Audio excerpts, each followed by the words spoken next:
പതിറ്റാണ്ടായി വടക്കാഞ്ചേരിയുടെ കന്നഡ വ്യാപാര രംഗത്ത് വിശ്വസ്ത സേവന പാരമ്പര്യമുള്ള ജോൺസൺ കന്നഡ വ്യാപാരം ഇപ്പോൾ ആധുനിക രീതിയിൽ നവീകരിച്ച ഷോറൂമിൽ തിങ്കൾ വെള്ളി ദിവസങ്ങളിൽ രാവിലെ 10 മണി മുതൽ ഉച്ചയ്ക്ക് 1 മണി വരെ കണ്ണ് ഡോക്ടറുടെ പരിശോധന, ഡ്രൈവിംഗ് ലൈസൻസിനായുള്ള സർട്ടിഫിക്കറ്റുകൾ, വിദ്യാർത്ഥികൾക്ക് ആവശ്യമായ ആന്റി ഗ്ലെയർ ബ്ലൂ കട്ട് ലെൻസുകൾ കുറഞ്ഞ വിലയിൽ, ദിവസവും രാവിലെ 9 മണി മുതൽ രാത്രി 8 മണി വരെ ക്വാളിഫൈഡ് ഒപ്റ്റോമെട്രിസ്റ്റിന്റെ സേവനം, എല്ലാവിധ ബ്രാൻഡഡ് ഫ്രെയിമുകൾ, ലെൻസുകൾ എന്നിവ കുറഞ്ഞ നിരക്കിൽ.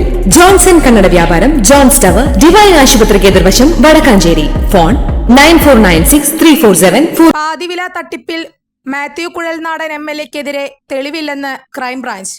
ബാങ്ക് അക്കൗണ്ടുകളിലൂടെ പണം വാങ്ങിയ നേതാക്കളിൽ മാത്യു കുഴൽനാടൻ ഇല്ല. അനന്തുകൃഷ്ണന്റെ അക്കൗണ്ട് വിവരങ്ങൾ പരിശോധിച്ചതിൽ കുഴൽനാടന്റെ പേരിലെന്നും ക്രൈംബ്രാഞ്ച് വ്യക്തമാക്കി. നേരത്തെ MLA പണം വാങ്ങിയിരുന്നുവെന്ന രീതിയിൽ ആക്ഷേപമുയർന്നിരുന്നു. എന്നാൽ പാതിവില തട്ടിപ്പ് കേസിലെ മുഖ്യപ്രതി അനന്തുകൃഷ്ണന്റെ കസ്റ്റഡി കാലാവധി ഇന്ന് കഴിയും. മൂവാറ്റുപുഴ മജിസ്ട്രേറ്റ് കോടതിയിൽ ഹാജരാക്കുന്ന അനന്തുകൃഷ്ണനെ വീണ്ടും കസ്റ്റഡിയിൽ വേണമെന്ന് ക്രൈംബ്രാഞ്ച് ആവശ്യപ്പെടും.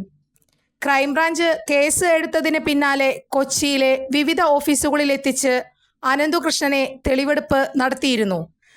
അതേസമയം ഇടപാട് ശൃംഖലയിലെ കൂടുതൽ വിവരങ്ങൾ ശേഖരിക്കാനായി അനന്തുകൃഷ്ണനെ കസ്റ്റഡിയിൽ വേണമെന്നാണ് ക്രൈംബ്രാഞ്ചിന്റെ നിലപാട്.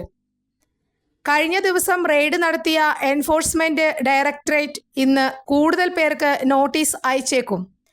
പ്രാദേശിക തലത്തിൽ പണം പിരിച്ച സംഘടനകളുടെ സ്ഥാപനങ്ങളിൽ പരിശോധന നടത്താനാണ് ED നീക്കം.